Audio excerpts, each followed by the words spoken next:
Halo Bray, kembali lagi di gaptek.id. Jadi di video sebelumnya gua udah sempet ngebahas dan mencoba sedikit mengenai performance dari Intel Iris Xe Graphics. Dan kali ini gua kedatangan sebuah laptop dengan Intel Core generasi ke-11 juga dan Intel Iris Xe Graphics lagi. Tapi yang ini adalah versi yang Max dan untuk CPU-nya adalah versi yang Core i7. Mungkin kalian udah sempat ngelihat laptop ini di beberapa channel lain, tapi versi yang Core i5. Dan kali ini yang kedatangan di gua adalah versi Core i7-nya. Dan laptopnya adalah Acer Swift 3X. Tanpa perlu berbasa-basi lagi, mari kita bahas dulu laptopnya. Mulai dari desainnya dulu seperti apa. Jadi kalau misalkan gua mau bahas soal desainnya dari si Swift 3X ini desain yang benar-benar simple menurut gua tapi tetap kelihatan elegan. Untuk warna yang gua dapetin ini yang dikirimin sama Acer itu warnanya adalah gold, lebih mirip kayak rose gold sih. Dan di sini Acer memberikan detail-detail kecil seperti ada garis biru kehijauan, habis itu ada tulisan Swift-nya juga. Terus ada yang berubah juga dari hinge-nya ya, karena hinge-nya kali ini si Acer dia bagian belakangnya agak sedikit terangkat kalau misalkan kita buka layar laptopnya gitu. Dan ini adalah sebuah laptop 14 inch yang bobotnya juga nggak terlalu berat menurut gua karena masih ada di angka 1,3 kg dan dimensinya juga sangat-sangat ramping berkat bezelnya yang udah sangat-sangat tipis di laptop ini. Terus karena ini udah menggunakan Intel Core generasi ke-11, jadi I/O-nya juga ini udah serba kencang. USB udah USB 3.2, habis itu tersedia USB Thunderbolt 4. Jadi ini udah mantep banget, udah kenceng untuk bagian I/O portnya, tapi menurut gua mungkin kurangnya nggak ada SD card reader atau micro SD card reader. Karena kalau misalkan lu adalah seorang fotografer atau lu seorang editor, mungkin lu akan butuh yang namanya card reader. Tapi sayangnya I/O-nya di sini nggak ada.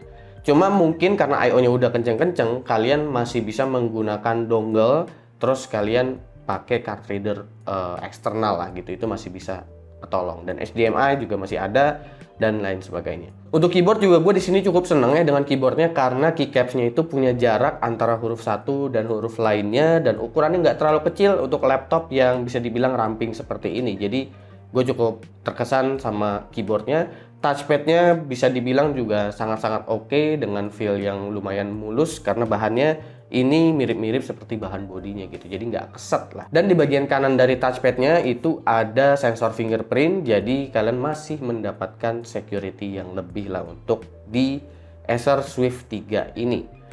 Lalu selanjutnya yang mau gue bahas adalah soal layarnya. Nah, layarnya juga menurut gue ini menarik ya, karena udah mendapatkan panel IPS, resolusi Full HD, dan ini udah 72% NTSC atau bisa disetarain juga dengan 99 atau 100% sRGB. Jadi ini kualitas panel yang cukup bagus di kelasnya ya, tinggal gimana pricingnya aja nanti sebagai bahan pertimbangan beli atau enggak ya gitu ya. Lalu di bagian atasnya juga terdapat SD webcam, tapi ini SD webcamnya belum ada 3D IR kameranya. Jadi untuk security, Windows Hello itu memang masih menggunakan sensor fingerprint. Seenggaknya dapat sensor fingerprint lah. Oke, lalu selanjutnya adalah soal spesifikasi. Jadi Acer Swift 3X yang gua pegang ini, dia menggunakan Intel Core i7 1165G7 dengan RAM 16GB LPDDR4X, habis itu NVMe SSD 512GB. Untuk GPU-nya itu menggunakan Intel Iris Xe Max ya, discrete graphics. Habis itu udah include dengan Wi-Fi 6 dengan Bluetooth 5. Habis itu juga ini udah include dengan Windows 10 plus Office Home Student. Swift 3X ini meski ini adalah laptop yang bisa dibilang ramping, dimensinya juga benar-benar ringkas banget. Habis itu laptopnya termasuk ringan ya, 1,3 kg.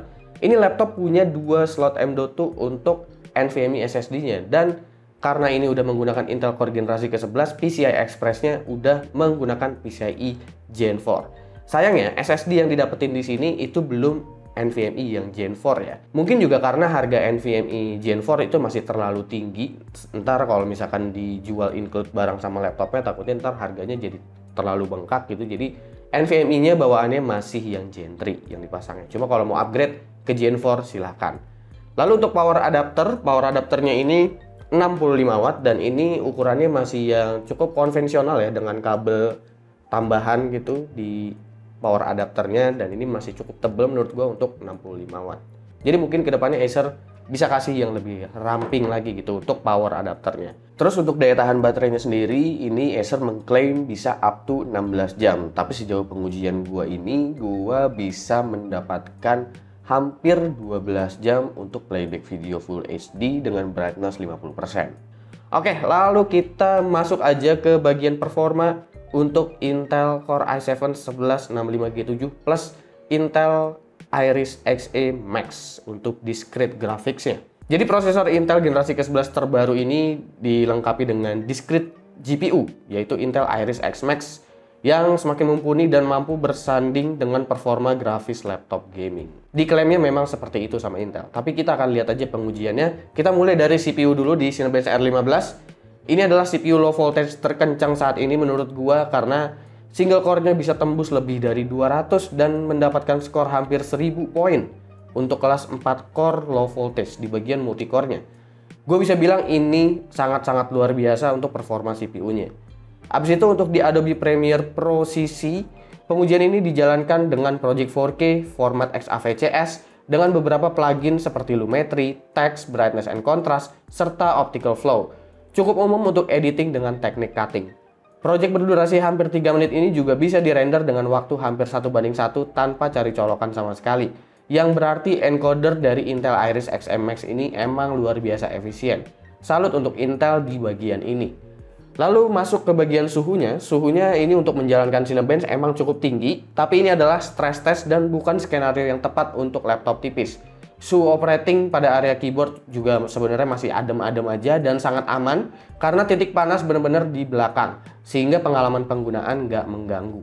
Nah, lalu untuk performanya di 3D Mark, ini Intel Iris Xe versi Max memiliki rating up to 28 watt ya, sehingga jika bicara performa, khususnya untuk performa di benchmark sintetik, ini memang lebih kencang dari MX350 dan lebih kencang dari Intel Iris Xe versi 12 watt. Jadi secara sintetik memang performanya lebih dari discrete GPU yang biasanya kita lihat. Lalu untuk gamingnya sendiri sayangnya sepertinya driver Intel emang masih belum sebegitunya kompatibel untuk skenario game. Kemampuannya untuk gaming belum sebegitunya optimal biarpun untuk sekelas CSGO udah bisa kompetitif di 140 fps ke atas. Tapi tetap masih sesuai target marketnya kok, karena ini bukan diperuntukkan fokusnya untuk ke arah gaming. Oke, kita masuk ke bagian harga dan juga kesimpulan untuk Acer Swift 3X. Untuk harga Swift 3X sendiri, itu harganya start from Rp13.499.000. Jadi, gua rasa kayaknya versi yang Core i7 ini justru lebih memukau ya dari segi performance karena Iris Xe Max-nya ternyata kenceng banget, lebih kenceng dari yang versi 12 watt. Abis itu, ternyata kemampuan CPU dari Core i7 1165G7 sendiri itu bener-bener kencang untuk CPU low voltage 4 core 8 thread. Jadi salut untuk Intel atas Intel Core generasi ke-11-nya, dan untuk Acer Swift-nya sendiri juga ini sebuah laptop yang menarik menurut gua karena ini laptop tipis, masih disediakan 2 slot M.2 SSD dan ini kontrolernya udah NVMe Gen 4, bisa di-upgrade ke SSD yang kenceng banget. Gitu sih menurut gua. Kalau menurut kalian gimana? Silakan komen di bawah dan kasih pendapat kalian masing-masing. Jangan lupa like, share, dan subscribe jika video ini menarik buat kalian. Follow sosial media gue kalau lu kepo sama apa yang ada di balik layar Gaptek. Gue Subki dan seperti biasa sampai jumpa di lain kesempatan.